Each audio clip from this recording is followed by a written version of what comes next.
I was on the phone with my dad walking into work.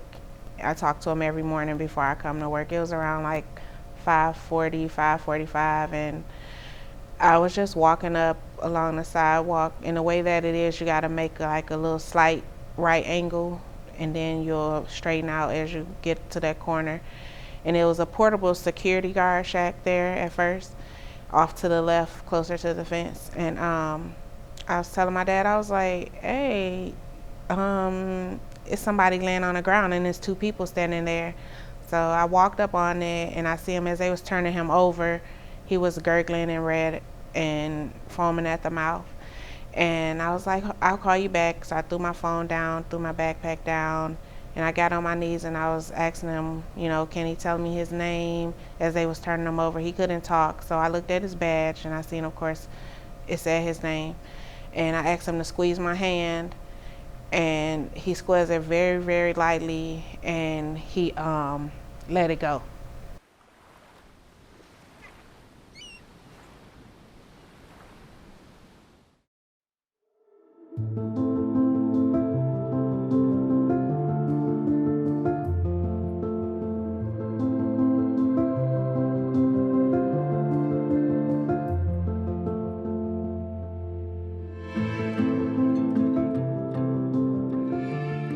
The security guard came running up on there, and the security guard did give him 2 breaths and a few compressions, and I felt that he wasn't doing it correctly, so I ripped open his shirts and I started giving him compressions until we got his pulse back. And when he got his pulse back and he could breathe again, he just took this big gasp of air. His chest was hard like a cement wall.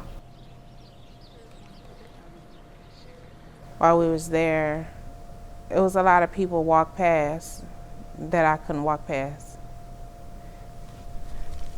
because I thought it could be my uncle, my dad, my brother, any one of my friends or anything like that, and I wouldn't want them to walk past my family member or nothing like that. And come to find out, he got 2 children and he got a wife. So I was happy I was there.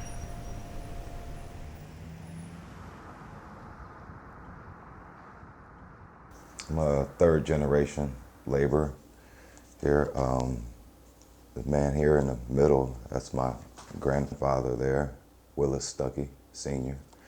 This here is my uncle, Willis Stuckey, Jr. And then, of course, myself. It's been an honor, actually, just to be able to follow in the footsteps of your grandfather and your uncle. And, now me and my brothers, a host of other cousins and things like that, we're all laborers.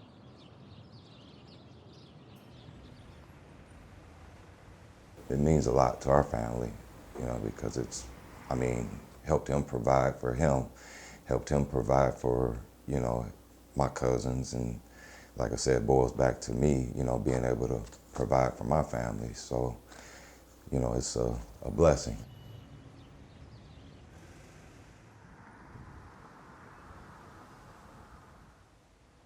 Whatever needs to be done, I'm willing to do it, so as long as I can. But some things do get challenging, but the men that I work with are always willing to help. Being a woman, of course, we're not as strong as a man, but I always try to do the best I can. One of the challenges I had was on the pipeline, and I lifted a 80-pound sandbag into the hopper, which I actually did it. But then one of the guys that I was working with said, "Do you want me to get the next one?" And I'm like, "Sure," because maybe I could do something else for him while he's doing that. I wasn't afraid to say yes.